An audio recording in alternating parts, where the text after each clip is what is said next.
What is going on, everybody? Today we're going to analyze the tape of Jalen Carter and Jordan Davis from the Minnesota Vikings matchup. To me, both guys had a lot of really nice reps. And the thing with Jordan Davis is some people are calling him a bust last year. And it's crazy to me because after watching this tape from the first two games, it is clear this guy is a dominant football player. This guy's a physical beast. And you see plays now where he's starting to use his hands. And I'm telling you guys, as this guy develops, as this guy plays more than 17 snaps, because he only played in 17 snaps yesterday, which doesn't make sense to me. But as this guy starts playing in more snaps and he's starting to recognize how to use his hands, watch both of his hands absolutely remove the leverage, bam, right there, of this offensive lineman. And the lineman, because he gets his hands removed by Jordan Davis, he ends up in a bad spot. He basically ends up leaning forward into Davis. You can see that his chest ends up into Davis. And that's because the defensive tackle here breaks the contact. And from there, Davis grabs on to the chest plates here of this offensive lineman. And watch him just drive this guy right back into the ground. Look at that. That's the type of power that a player in Davis has. I'm very fired up for this film breakdown. Let's get right into it. So in Jordan Davis's rookie season, the biggest knock on him was that he didn't really have any pass rush technique. He didn't really know how to use his hands to win. And as a defensive tackle, your hands play the biggest factor in you winning. So as a defensive tackle, if you're able to swipe, get the arm over the top, or hezi to rip, or whatever the move is, right? You got to have moves in order to win. And in this one, Jordan Davis tells us that he's now learned how to swipe and bring the arm over the top. And that move right there is a Jalen Carter move. In fact, if you guys watched my Jalen Carter video from last week, this was one of the moves that Carter did a lot. He gets the left hand onto a shoulder pad, he swipes, he pushes, and then he brings the other arm over the top. And in this one, Davis used that exact move, and he's able to get over the top of a pretty good guard in Ezra Cleveland. And he's going to get a free shot at the quarterback here, and he smacks the quarterback. I mean, that is not what you want if you're the quarterback. And that was 3rd and 9 as well. And the Philadelphia Eagles defense gets off the field because Jordan Davis gets there and hits the quarterback. That's a really nice job right there. Let's get into the next rep. Check this play out. Jalen Carter is going to absolutely blow this play up. To me, a really nice, quick rep to win by Carter. And this was one of the plays that kind of trended on Twitter a little bit. But again, you can just see how fast Carter is out of his stance, how quickly he's able to win. The interesting thing with this play is it is a duo concept, which means that the center and the left guard have a double team block on Carter. And the point of that double team block is to try to climb up to one of these linebackers. And the thing with Carter is he's so fast out of his stance, he's able to just jump the inside gap. And you don't expect this on these concepts. Like those two guys right there should be able to block Carter. And he's so fast, he's so explosive with that first step. And within this play, he does a great job getting the left hand to the shoulder pad right there of that offensive lineman. And he's going to use that hand, he's going to rip, and he's going to just get past this guy. And just like that, he blows this play up. This play was 1st and 10, and you're going to lose 2 yards on this one.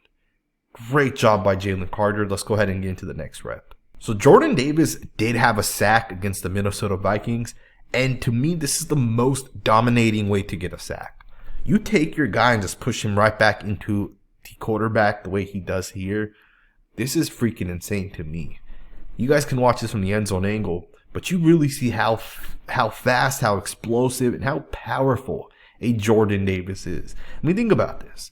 Look at what he does to the center. He's going to explode out of his stance so quickly. He's going to get his hands to the inside of the center so fast that as he pushes this guy back, the tight end here, who's supposed to leak out this way, for the quarterback who's rolling to the left of the screen here, basically runs right into the guy that Jordan Davis is pushing back.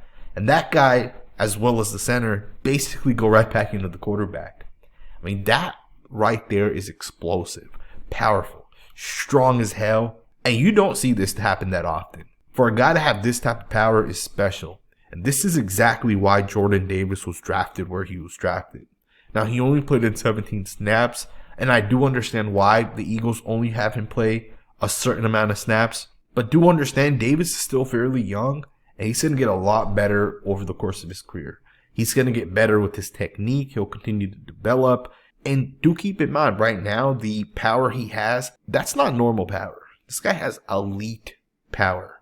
He's in the top 2 to 3% in NFL history with the type of power and explosive ability he has as a defensive tackle.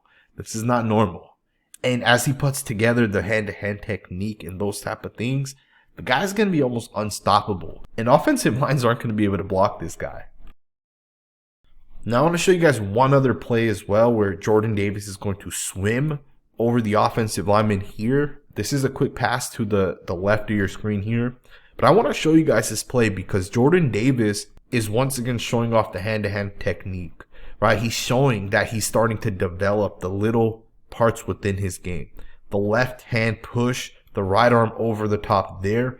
Yeah, the quarterback throws this out quickly, but what if this was a 3-step drop and the first option isn't there? In that instance, Jordan Davis may get a little bit of pressure to the quarterback, right? So he's definitely starting to learn how to use his hands, and as he continues to develop that, this guy's going to be dangerous. Jalen Carter is going to do a great job on this one right here. He's going to recognize kind of what's happening in front of him. He's going to use the left hand, get off the block, and blow this play up. So the play does pick up about 2 to 3 yards, but still you can see that Carter recognizes this very, very fast. And this is part of what makes Jalen Carter such a unique football player. As you guys see the left guard here pulling towards the left of the screen here, Jalen Carter recognizes that as this guy pulls, and as the center's coming over here to cover the left guard, it means that the run is going to be over to the left side here. And with that, Jalen Carter is going to quickly process exactly what he needs to do. He's going to take his left hand and club this center and get him off of him. And from there, he's going to just chase this and scrape down the line of scrimmage. And he wraps up the running back and brings him down. To me, this is a really, really nice play by Jalen Carter. And you don't see better plays than this one here. What's interesting is over the past week, a lot of people said Jalen Carter won't have the same success against the Minnesota Vikings that he had against the New England Patriots because the Patriots had some rookie offensive linemen. But this offensive line is a pretty good offensive line. And I understand that they had some injuries as well. But again, to me, the fact that he's able to do this right here when that quickly is freaking impressive as hell. Of course, he makes the play. It's a really, really nice job if you guys ask me. Check this play out. You're going to run a defensive line game with Jalen Carter as well as Josh Sweat. And Carter is going to attack the inside shoulder of the left tackle here. He's going to attack the inside shoulder. And to me, this is a winning rep. And here's the thing. You know, sometimes when you run these defensive line games, the hope is that you can take on 2 guys and ultimately free up the defensive end that's looping around you. But if that doesn't work, you need to attack this guy's inside shoulder and gain that leverage. Because you can use that to your advantage. You can use that to win the rep. And in this instance, Jalen Carter ends up to the inside of that tackle. And the quarterback is going to take a couple steps to the right there. And he has to do that because Jalen Carter's coming at him. Jalen Carter's pressuring him a little bit. And in this instance, he's going to get the ball out and the ball is going to fall incomplete. To me, this is a winning rep by Jalen Carter. Not every rep is going to translate into sacks or a quarterback hit or a forced fumble or any of those type of things. Sometimes it's just about causing that disruption and forcing the internal clock of a quarterback to speed up just a little bit. Over the course of a game, that can really translate into a quarterback not having success. Alrighty guys, check this play out. Just a little bit of criticism for Jordan Davis. One of the things he has to learn to do is really play within the scheme and understand what an offensive line is trying to do, and he has to be able to not allow that to happen. So in this instance, Jordan Davis's run fit is the A gap to the left of that center. And you could tell based off the alignment that he's in. So he really needs to shut that run lane down. And in this instance, the center is going to reach him. And the center is going to be able to turn him and hook him. And you can't have this if you're Davis. Yes, pushing a guy back is great. Being able to get 2, 3, 4 yards into the backfield is fantastic. But you got to play within your run fit. And in this instance, he doesn't do that. I do want to show this same play from the all-22 angle. Because you guys can see Davis does push this center back. In fact, as he makes contact with this center, he's going to take this guy back 2 yards into the backfield. But again, it's not all about just getting into the backfield. Sometimes you got to play within your run fit. In this instance, he does mess up and the center is able to kind of hook him off. Not a big deal. I'm sure he knew about that one the second it happened. I'm sure the coaches will talk to him about it. Let's go ahead and get into the next rep. Check this next rep out. Jordan Davis is going to do a great job on this one. He's going to take on both the center and guard, really hold the block and blow the play up. I mean, he blows his own guy up as well, as you guys can see at the end of this. The linebacker here, number 52, takes a pretty big hit from Davis right there. But let's talk about this play and really overanalyze this one, because to me, Davis is going to make his money doing stuff like this. This center is supposed to hit Davis, let the guard overtake Davis, and then the center is supposed to get up to number 52. And within this play, Davis is going to not only make contact with the center and guard, but neither of those guys are going to be able to overtake Davis or even move him outside of the gap. To me, this is part of what makes Davis such a unique football player. He's so strong, he's so big, he's so massive and long that a lot of NFL guards are going to be tossed to the side the way Ed Ingram is here. Jordan Davis absolutely takes number 67 and tosses him to the side. And you can tell that within this play, neither of those two guys are really able to move him. Both guys make contact with him, they're not able to move him, and then he tosses a 300-pound lineman to the side, plus the center is not able to get to his block because at the point of attack, he really gets no movement on Davis. So he has to try to stick with him just a little bit longer, which ultimately doesn't allow him to climb up to number 52 the way he should have. And 52 is able to get around the block as well. Both 52 and Davis meet at the same time with the running back, and both guys bring him down for a gain of no yards. Just a really, really nice job by Jordan Davis on that one. Check this play out here by Josh Sweat. He absolutely crushes the left tackle on this one. He gets right underneath him, tosses him to the side, and gets to the quarterback. I mean, talk about power. This is a very powerful rep. Left hand right to the inside, chest, picks this guy up and tosses him to the side, gets over the top, wins the rep, and hits the quarterback. Jalen Carter does a pretty nice job within this rep. One of the things I noticed a lot in this game was he was being double teamed a lot. In this one, he wasn't double teamed on, but a lot of the reps I've watched up to this point, the guy was getting double teamed, chipped. It seemed like the offensive line really wanted to shut him down. But on this one, he does a nice job beating the left guard to the inside. He does run into the other offensive lineman here, and he does ultimately get stopped because of that. But you can tell that within the rep, he does do a pretty nice job initially winning. He does put himself into a position where right there, had that other guy not been there, he would have gotten pressure on the quarterback. Pretty nice rep nonetheless. Let's go ahead and get into the next rep. As I stated in the last clip, Jalen Carter got double teamed a lot.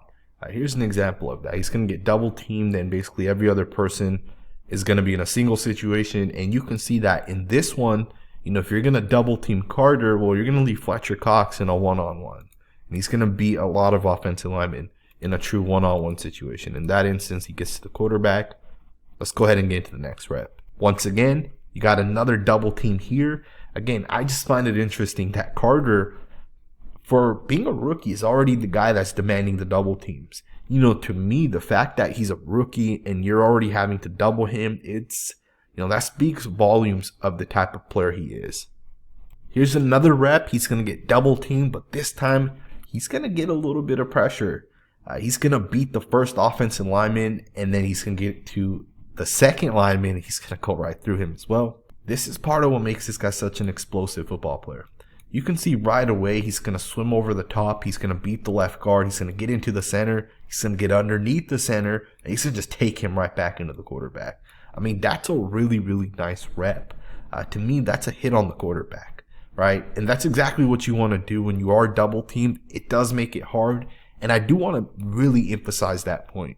Some people on social media are already going to post, oh, he didn't have that good of a game. But, when you're double teamed and other guys are getting that pressure, when you're being the guy, when offensive linemen are looking at you and saying that we need to shut down this guy before we shut down any other person, you're winning in my opinion. And this is just a really, really nice rep by Jalen Carter. It's explosive, it's physical, it's tough, and he gets to the quarterback. It's a really nice shot right there. So when you're being double teamed on the inside, you can always line up to the outside and put a guy in a 3 technique. And generally speaking, you won't be double teamed. But this offense line found a way to double team Carter. So it's kind of interesting, definitely found that kind of interesting. Let's go ahead and get to the next rep. Alrighty guys, just to wrap the video up, this is the final rep here. Keep in mind, Jalen Carter only played in 28 snaps and Jordan Davis only played in 17 snaps. So there's not a whole lot of snaps to really analyze with the two guys. You know, both guys had some really good reps, and then they had some okay reps. But overall, to me, this is the best young tandem at the defensive tackle spot in the NFL. And I hope you guys enjoyed this video. If you did, consider subscribing. We will be doing more content related to the Eagles on this channel. Subscribe, and I'll see you guys next time with another video.